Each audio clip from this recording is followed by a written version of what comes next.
Feminisme dan toxic masculinity. Banyak pengertian yang simpang siur akan teori feminisme dan masculinity. Ada yang menganggap bahwa gagasan feminisme atau toxic masculinity adalah sesuatu gerakan yang ekstrim, yaitu untuk mendefinisikan, membangun, dan mencapai kesetaraan gender di lingkup politik, ekonomi, pribadi, dan sosial. Memang dengan seiringnya waktu, pemahaman akan feminisme dan toxic masculinity, toxic feminisme dan toxic masculinity mulai berkembang sehingga tidak ada definisi pasti dari feminisme dan toxic masculinity. Namun, apa itu pengertian dari feminisme dan masculinity sebenarnya? Mari kita bahas Mari kita bahas untuk tema kali ini bareng gue Lua. Dan tentu saja gue nggak sendirian. Gue ditemani sama temen gue. Halo. Hai, hai. Kenalin dong, namanya siapa? Hai, gue Putri.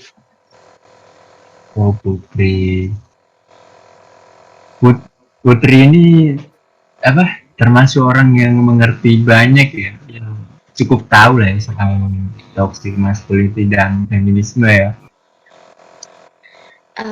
Kebetulan dulu waktu kuliah sempat ambil mata kuliah ini sih. Jadi kalau dibilang banyak Hmm. tahu ya nggak banyak-banyak amat, cuman pernah tahu juga gitu. Hmm. Ini gue sempet baca ya, cuman nggak banyak sih. Cuman baca-baca. Ini sebenarnya feminisme dan toxic masculinity ini sebenarnya apa? Organisasi masyarakat apa gini gitu? Jadi gini, kalau feminisme sendiri itu sebenarnya tuh kayak isme-isme yang lain ya. Dia sebuah gerakan, bukan organisasi tapi gagasan idealisme gitu. Hmm. Yang menyangkut tentang kesetaraan. Panjang sih kalau ngomongin soal feminisme ini, soalnya kan Hmm. orang mungkin tahunya, Hmm. wah ini gagasan baru gitu ya, tahun Hmm. 1900-an lah, baru-baru ini. Padahal Hmm. sebenarnya hal ini tuh udah diperjuangkan jauh sebelum itu, bahkan sejak kerajaan Roma ada gitu. Hmm. Sedangkan Eh, toxic masculinity ini tuh adalah lanjut. salah satu problem yang sedang diperjuangkan juga sama para feminis. Jadi feminis ini um, istilah untuk orang-orang yang bukan menganut apa ya, yang percaya lah sama feminisme ini gitu. Jadi menyangkut banget sih antara toxic masculinity dan feminisme. Wah, Bukannya ini ya, siapa namanya? Eh, Feminisme itu untuk kaum wanita dan toxic masculinity itu untuk apa namanya pria, ya nggak sih? nah oke, okay. Gue mau jelasin dikit ya soal feminisme ini karena banyak banget nih teman-teman kita yang mungkin masih salah paham soal feminisme gitu. Karena back then feminisme ini memang yang memperjuangkan itu kaum wanita pada saat itu Hmm. untuk mencari kesetaraan di yang lo udah bilang tadi, sosial, ekonomi, sama political ya. Yeah. Cuman Hmm. setelah bergeser ke sini, start from 1990 I guess, um, feminisme ini udah mulai merambah ke laki-laki juga. Kenapa? Karena feminis yang basic itu sebenarnya harusnya memperjuangkan kesetaraan antara laki-laki dan perempuan kan, bukan Hmm. untuk mengambil alih superiority itu gitu. Nah, banyak feminis radikal yang sekarang ada itu justru salah paham. Jadi mereka hanya memperjuangkan sisi perempuannya aja gitu. Padahal harusnya ketika kita ngomong kesetaraan ya hak-hak lelaki ini juga diperjuangkan wah gitu. Makanya kenapa toxic masculinity ini Hmm. bisa masuk ke feminisme karena kita percaya bahwa kaum lelaki pun masih banyak yang tidak diperlakukan secara setara. Setara Masih paham maksudnya nggak? nggak adil gitu lah, setara nggak adil atau gimana gitu. Iya, iya. Jadi contoh gampang deh. masih banyak Hmm. banget kan stereotip di masyarakat kita gitu. Hmm. Misal, lu cewek nih nggak bisa nih, nggak cocok masuk jurusan teknik misalnya. Terus, Ya, ya, ya. kalau cowok Hmm. tuh misalnya, "Lu kok pakai baju pink sih, cowok nggak maco banget." Nah itu kayak kita nganggep itu tuh nggak setara gitu. Kenapa harus kayak gitu? Kenapa harus ada, oh A ini cocoknya buat perempuan, B ini cocoknya buat laki-laki. Jadi, Padahal harusnya bisa ya. disamain aja gitu.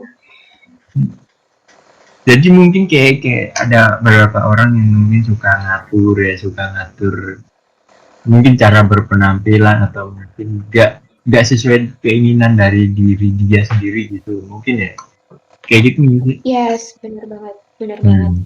Apalagi kalau ngerujuk ke toxic masculinity ini ya, Wak ya. Lu udah tahu belum sih sebenarnya definisinya tuh apa yang jadi permasalahan utama dari si toxic masculinity itu? Nah itu gue nggak ngerti tuh masalahnya apa deh. Menurut gue gini sih, Hmm. menurut gue simpel gitu loh. Kalau dari cara pandang Hmm. lu mau model kayak gimana, asal akhlak lu baik, lu punya punya takwa gitu sih, jangan masalah gitu. Dan definisinya apa sih itu Hmm. maksudnya yang tadi itu? Hmm.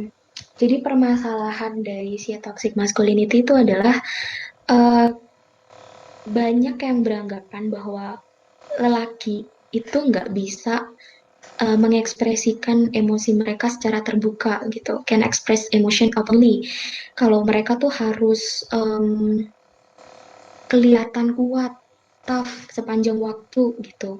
Terus apapun yang bisa membuat mereka dianggap feminim atau lemah itu harus dihindarkan. Jadi makanya kayak tadi gue bilang, misal cowok pakai baju pink tuh nggak laki banget. Terus apa sih lu cowok kok nangis, apa sih lu cowok kok gini, Hmm. cowok kok gitu, itu tuh toxic gitu.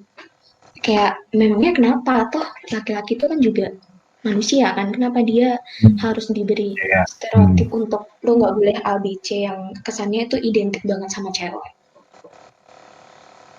Hmm. Gue apa ya? Dari apa ya? Sebenarnya udah banyak sih itu. Contohnya tuh udah banyak. Cuman ya, gue tuh pernah mikir gini.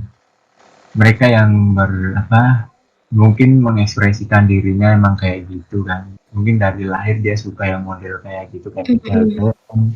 cewek ke cowok-cowokan gitu Mm-mm. cuman ini kan kita udah Mm-mm. mulai di titik dimana ini udah apa berteknologi gitu media sosial di mana-mana Mm-mm.